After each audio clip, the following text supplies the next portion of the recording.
Okay, I want to begin by acknowledging the land of which we come together today and share our experiences and our wisdoms and our connections with each other.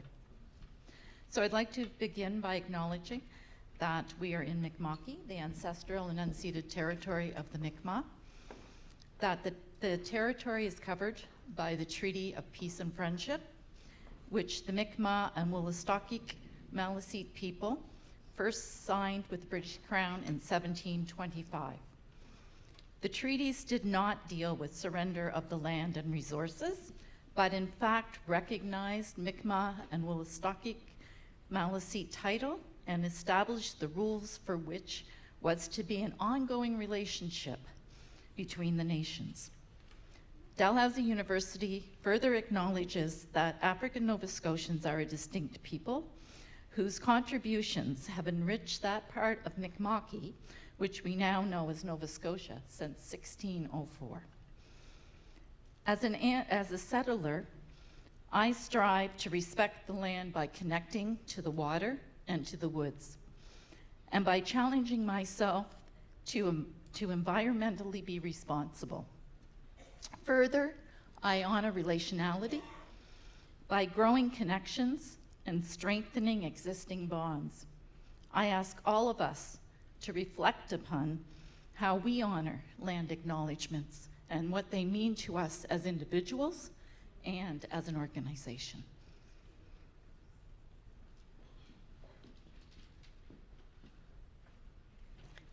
Thank you, Judy, for setting the right tone for our strategic plan release. So quite honestly, it's been about 6 months. We have been engaging our faculty and our stakeholders in our new strategic plan.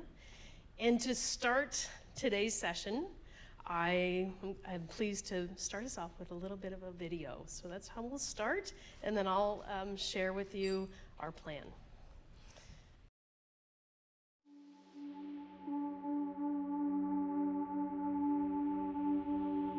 So we're in the middle of a healthcare crisis. We need to up our game as well.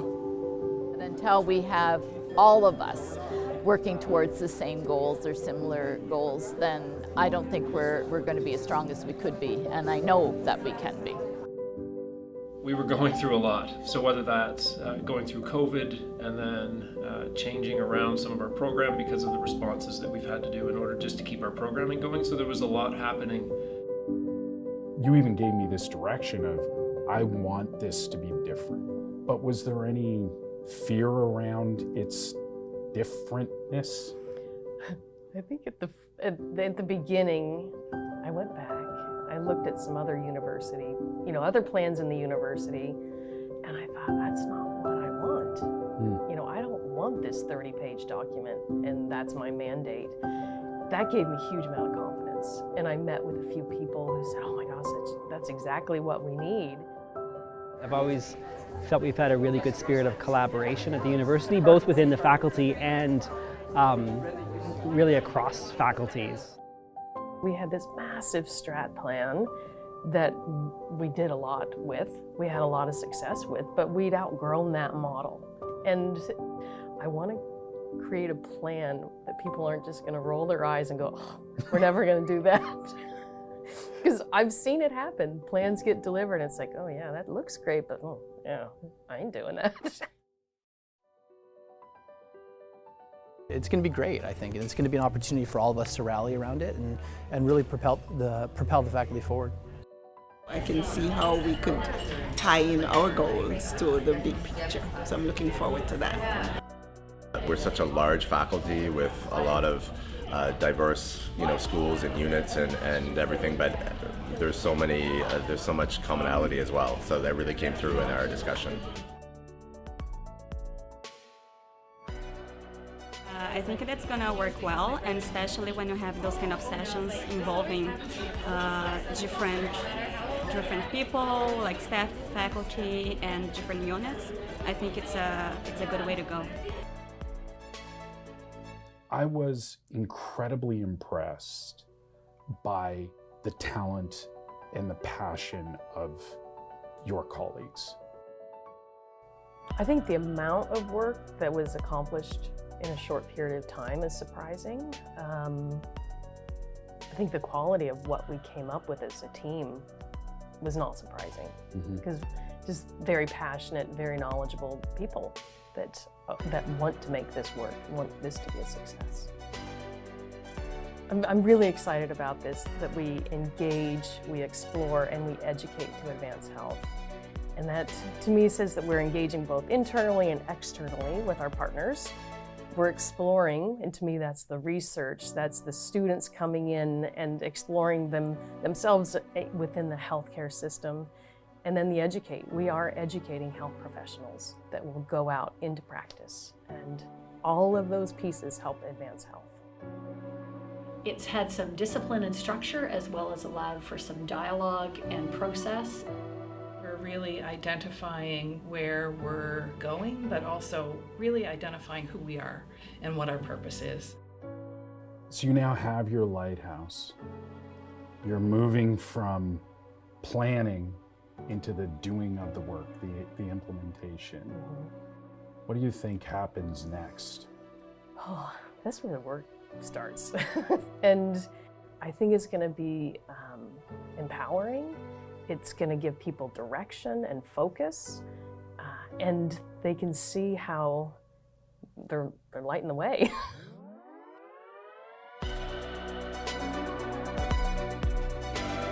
Okay.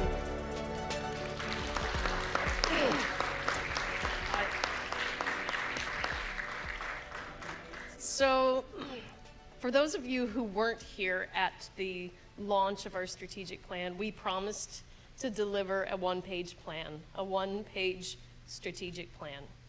And over the months, we have accomplished this.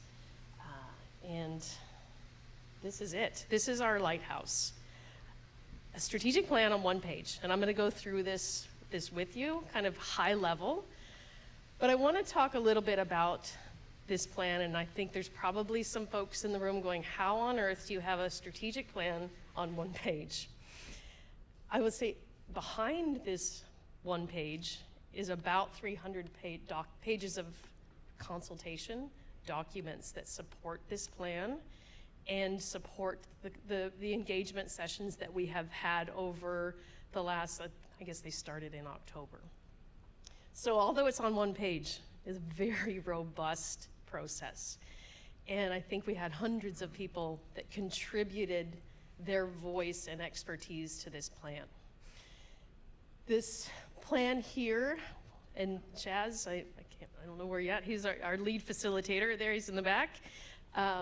We're calling it a strategic plan operational system.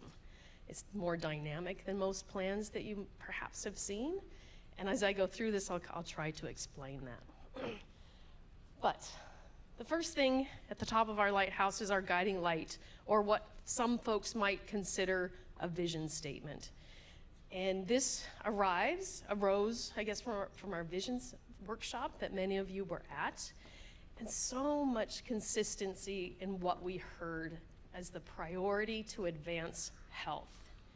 So we engage, we explore, and we educate to advance health. And this grounds us in all that we do and is kind of our why, for why we do the work that we do. The next level on the lighthouse is our values.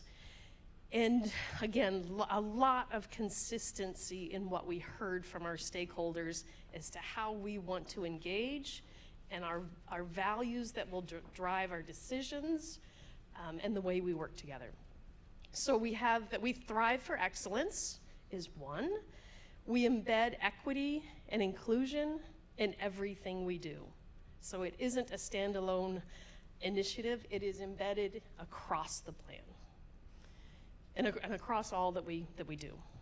We embrace broad perspectives of health. We heard that this was really important for our faculty. There's not one definition of health, that we look at that intersectionality of what health means and those varying perspectives. We care for our students, staff, and faculty. And I remember some of the facilitators saying, wow, your people really care about what they do. And this came through as one of our values. We collaborate with respect and reciprocity. And that is how we collaborate with each other, how we collaborate with our Dalhousie partners and our external partners. And we commit to viable growth. And we are in a political kind of storm right now around healthcare, and we want to be part of that, helping the province, helping the world advance health.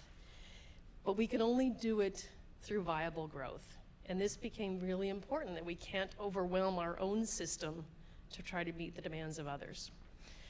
So these values will be my anchor, our anchor in how we work and some of our decisions that we make and how we perhaps engage with our stakeholders. The next level of the lighthouse is our focus areas. These are our strategic imperatives, the areas that we are focusing on. The first one, most of these probably won't surprise you that they came to the surface as our priorities. We optimize learner experience. And I'll go into a little bit about what we heard around this initiative. We champion health equity. This was a clear priority, whether it's through our education, how we engage with one another, or our research, that we are champions of equity. We develop and expand strategic partnerships. Again, I was really surprised at the stakeholder engagement. Over and over again, talked about partnerships. And partnerships with government, partnerships with Nova Scotia Health, IWK, our rural communities came out as a clear priority, as well as international opportunities came up. The next one is we boldly accelerate research and innovation. We want to step into the space where we are just grabbing those reins, so to speak, getting our researchers engaged in research, getting our students engaged in research, and kind of, waving our flag a little bit and sharing some of our really great stories that our researchers are doing. And the last one, I think this came across as really important to our stakeholders, is in the Faculty of Health at Dalhousie, we want to be the best place to work. We want to be known as a place that's inspiring, that's supportive, and where people want to come and stay. And I think we're doing pretty good, but I think we can do better. So this part of the lighthouse, so our guiding light, our values, and our focus areas. This is part of the system that will stay pretty stagnant, not stagnant, but it's not going to change much over the course of the next several years. This is the foundation of our work. The next levels of the lighthouse, this is where we start to have some flexibility to change things if it's not working, to finish things and move on to the next thing. So it's really a system that's very flexible and responsive to what's happening. Okay? And the next level is our barometers. And these are our measurable outcomes. I'm gonna tell you, Chaz forced us, and I don't have them up here because they're a little bit long, hard to read, and I'll tell you a little bit about what's in each of these. But imagine a group of academics trying to put metrics on what we do. It was not easy, but it is a way to hold us accountable and to give us clear targets. And what I can say is some of the barometers that we came up with are quite foundational, in that we have to do the first step in order to do the more inspiring, broad sweeping initiatives. But let me go over kind of the things that bubbled up to the top for this first round of our barometers. Under the first column there, optimized learner experience. Clear feedback from students and from faculty and staff that student funding is of utmost importance. That not only does it create access to our programs, it helps with student mental health. So that is one of our targets that we will be focusing on. Clinical placements was another clear focus. We have clinical placement teams here on campus that are constantly trying to get placements, trying to get students matched. And it's stressful when we're shaking the rafters, so to speak, to get people to offer placements. So we're gonna put some work into that. And students want a little bit more choice, perhaps, and they want to be matched earlier for their own health and anxiety, stress, and preparation. And it won't be a surprise, but the holistic evaluation of teaching has come up, both for students and for our faculty. And we've got several projects, and Marion's leading one of them, around this. We want our faculty to feel confident in it and our students to feel like their voice matters. So those are the first barometers there in that one. Championing health equity. So our comprehensive funding campaign is all focused on equity. And I will tell you what this barometer is. It is to raise $3.2 million in philanthropic funding every year. And we are on target already, and we have beat that this year. So in that we'll go to fund research, student scholarships and bursaries, and some of our service in the community. The next one is around teaching culturally responsive pedagogy and universal design for learning.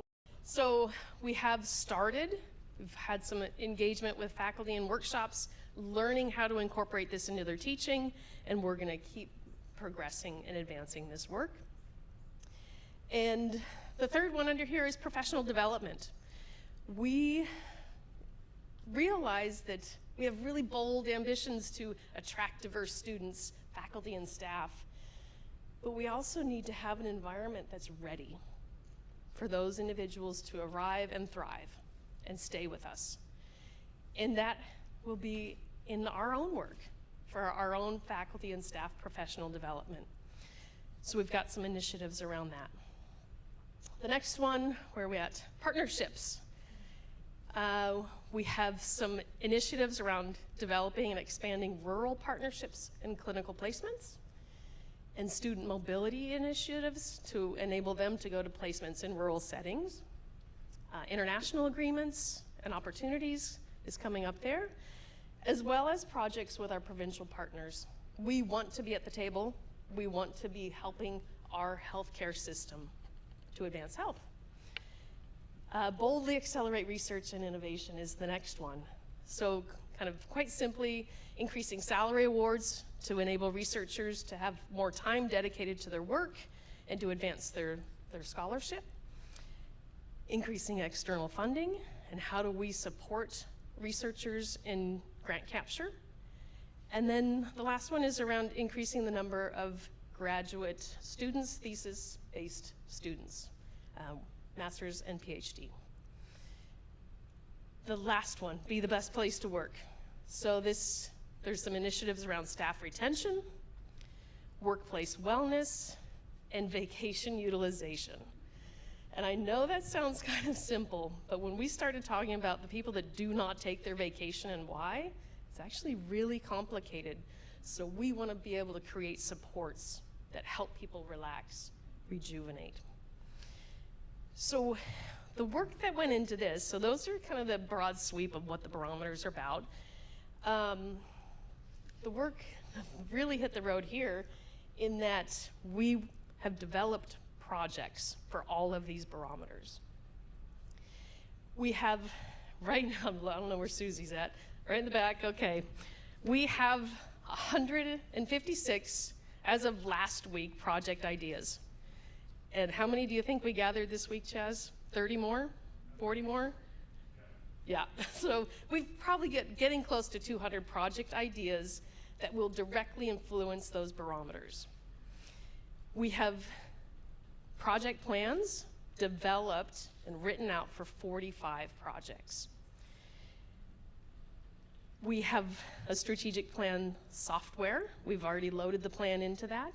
Susie and I are working on getting that ready for all of our contributors to that system. And I'm working with the team in the Dean's office to identify resources and supports that will help us do this. Because some of this will require some support and some resources. We are developing project teams. Email invitations are going out probably early next week. And we will start, the project work will start. And those project teams, if you want to be involved, let Susie and I know. We'll communicate through your directors kind of what projects we're starting on. And some of the projects I think are going to be really fun. They're not going to be in perpetuity. These projects and the barometers we've set will be completed by December. This is not a 5-year plan. Some of the barometers we have probably will be done by July, and then we'll bring new ones in. So that's why it's this operational system that once you finish something, then you advance to the next thing.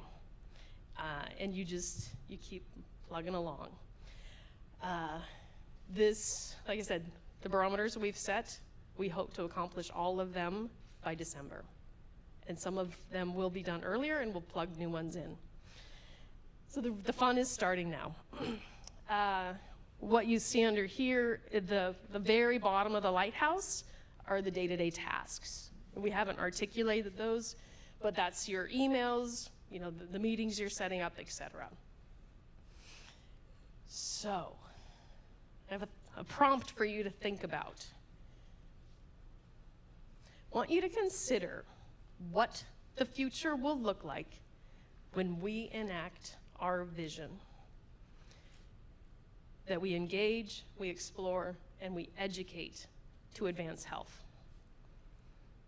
Think about what a possible future looks like.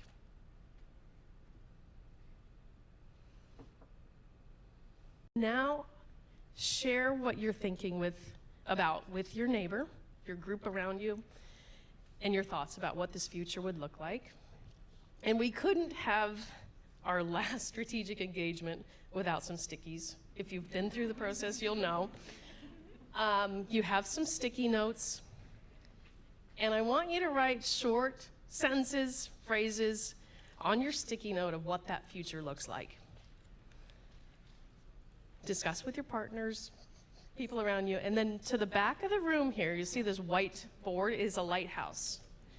We'll want you to put your stickies on that lighthouse, and we'll collect those and have a look at them. Okay, I'm going to turn you loose to do that. We can probably raise up the lights and engage with one another. I can't wait to hear what your stickies look like, and I'll read those, and connect with your colleagues. And I thank you for coming and spending some time with us today.